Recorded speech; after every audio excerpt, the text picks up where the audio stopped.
The Central African Republic, as its name suggests, lies in the heart of Africa, surrounded by countries with their own war-torn histories.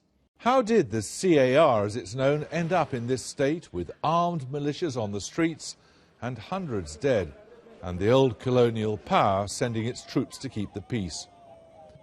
That old colonial power, France this time, not Britain, surely bears some responsibility.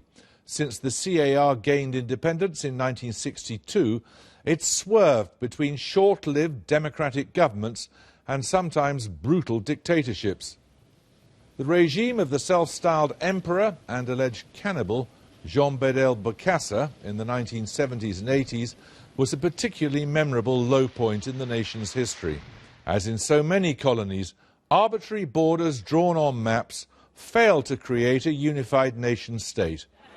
In the absence of national unity, people's sense of identity came instead from their religion or their family.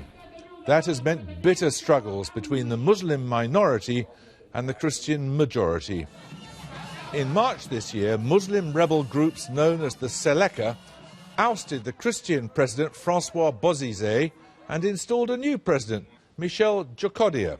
In response, Christian militias were set up, ostensibly to protect Christian communities, and violence was soon out of control. After a UN resolution was passed in October, peacekeepers were sent in. But the violence of recent days led to calls for extra French troops to be flown in. They have now begun to patrol major cities and are working to disarm the militias.